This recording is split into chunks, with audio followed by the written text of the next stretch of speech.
What up, everybody? It's Pack Rats MTG. How's it going? This is box number 4, number 3, number 4. Number 4. Oh, guys, box number 4, Timespiral.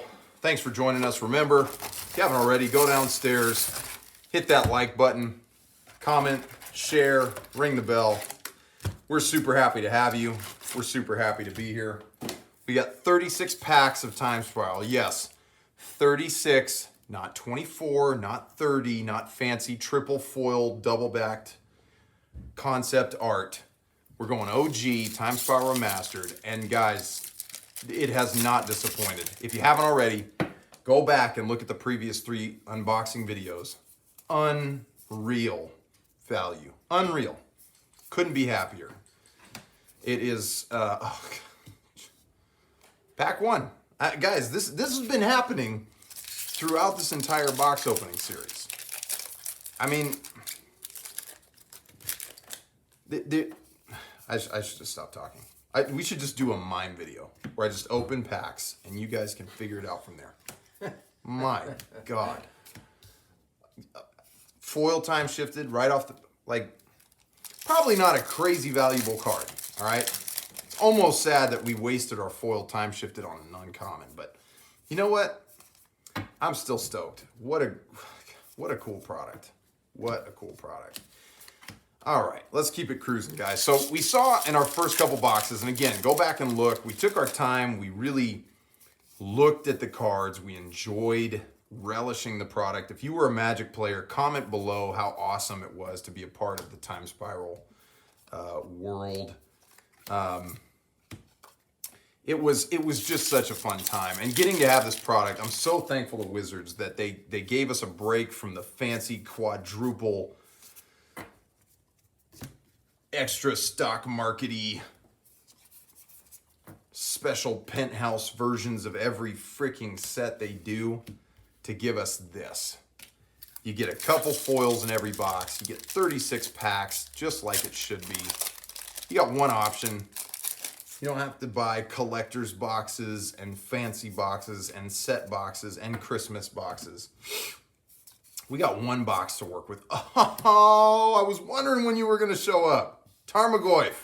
Ladies and gentlemen, there he is. The Goyf. Arguably the best green creature ever printed. One of the most valuable cards in the set in terms of the mythic slot and our first mythic for the box. Now, Pops, I believe, hit 3 mythics in his box. And I want to say our first box, we had 2 mythics. Mm-hmm. And we had maybe 3 or 4 on that second box.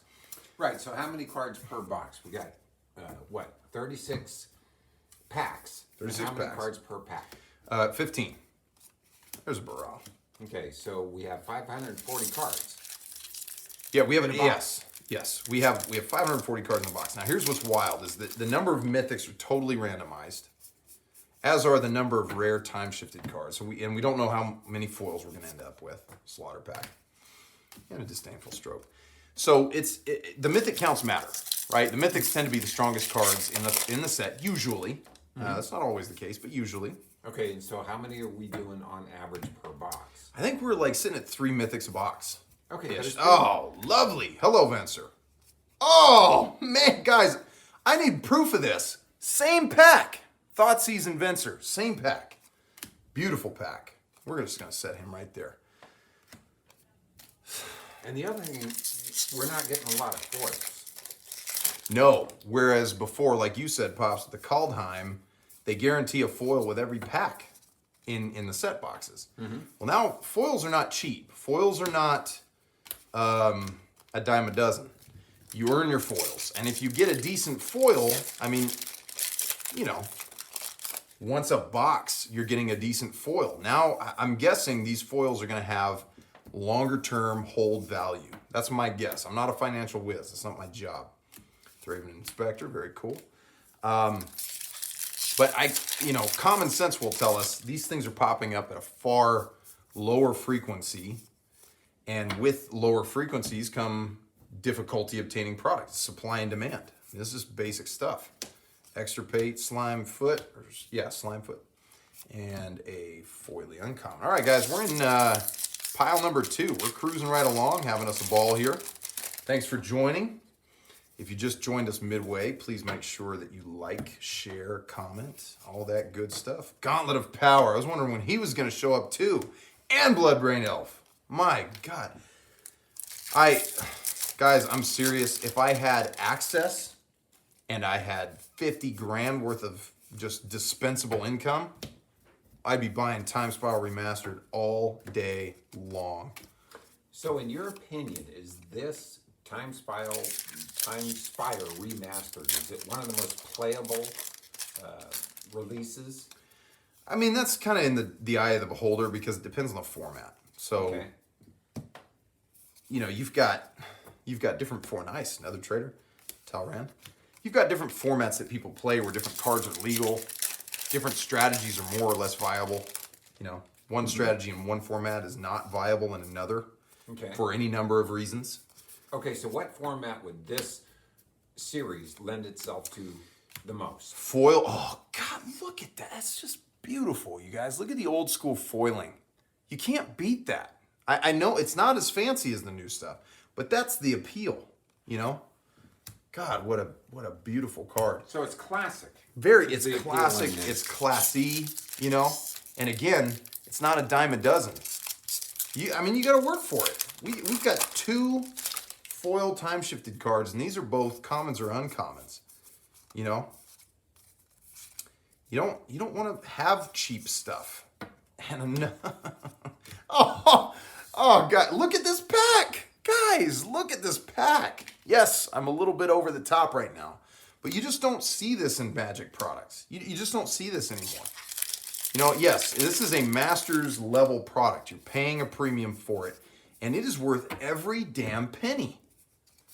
God, I could not be more happy with this product. Oh my gosh, Leyline. I mean, guys, if you're looking for old school playables, if you're looking for cards that are worth money that you may not want to spend on a single, these boxes are excellent. They are excellent. They're so cool. Nature's Claim, Search for Tomorrow. Cool common foil, by the way. Really cool art. So above and beyond the nostalgic value of this, Yeah. you can play these cards. Oh, man. Yeah. Now, I don't believe they're standard legal. I don't think they did that, which is probably a good thing. Some of these in standard may not be. They'd be a little strong in standard. But What does that mean? A little strong in standard. so Are they standard too powerful? standard is like the latest X amount of sets. Yeah, too powerful. So it's a limited card pool. Walk the Aeons, that's cool. It's a limited card pool. Not as many powerful cards, you know. So the game tends to be slower. The pace of the games tend to be slower. You see wins in later turns. And you don't see strategies that can just neuter somebody on turn 2. Flagstone's another great rare. I mean, the rare slot is jam-packed. The mythic slot is jam. You really don't have crappy mythics in here. I mean, a chroma is not great, but it's not crappy either. Oops, wrong pile. Getting ahead of myself over here, guys. Let me rearrange this. There we go.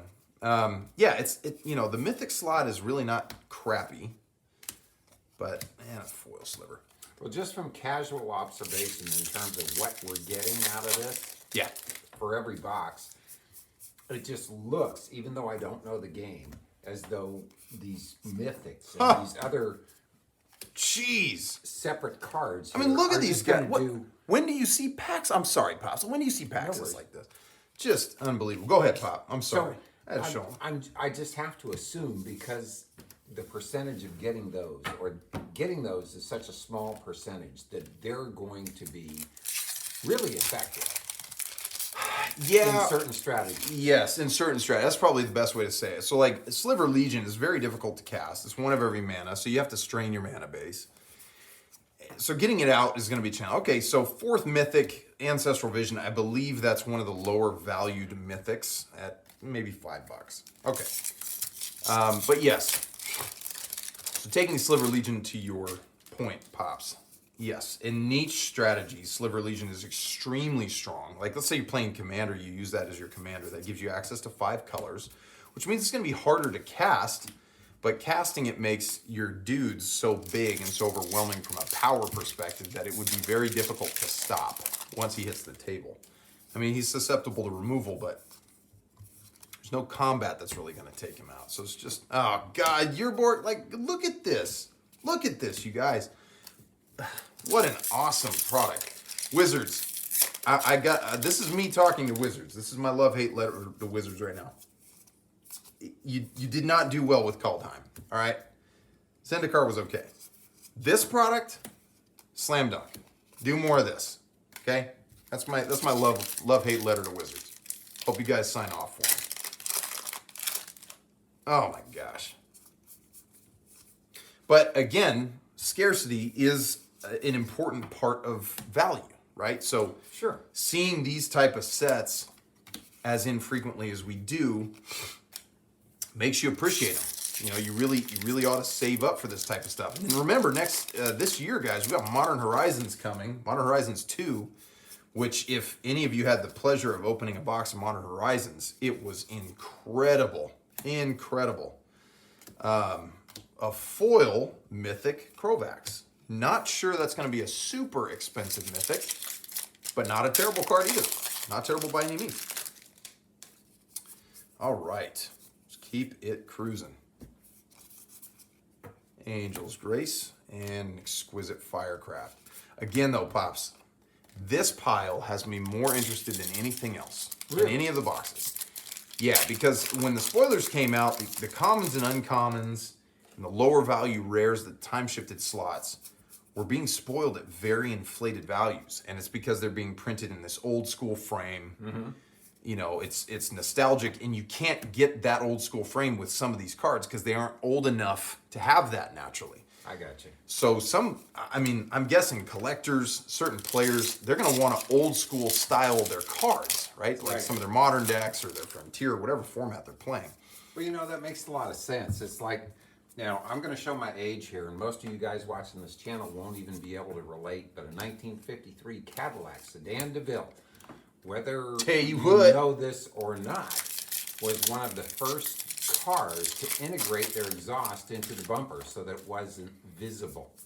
See? And that went out of style. But now you look at Lamborghini and all these supercars and the higher-end sports cars, luxury cars. They all integrate their exhaust in the bumper. See? There's a throwback value, guys. 1953, exactly. Last pack. Above and beyond that, on that same vehicle and that same model. Yeah. The gas cap was below or underneath a piece of chrome. So now that we've got car lessons with Pops, but honestly, I mean, for the sake of contributing to this conversation, nothing fancy here on that last pack, guys, but what a cool box. I mean, look at this. Without even looking at some of the mid-value rares, the possibly mid-value time-shifted cards, Thoughtseize, Abrupt Decay, Ponder, Tarmogoyf, God of Power, Sliver Legion. Oh, guys. Amazing box. Thanks for joining us. And Pops, to kind of wrap up the thought, yes, there is value in the throwback, the old school. And I think that's what people are excited about, these time-shifted cards. They're going to be able to find cards in the throwback old school style that they otherwise wouldn't have access to. And I think, that makes the set. It's beautiful. They did a great job. Guys, thanks for joining us. We'll see you for box number 5. Catch you next time.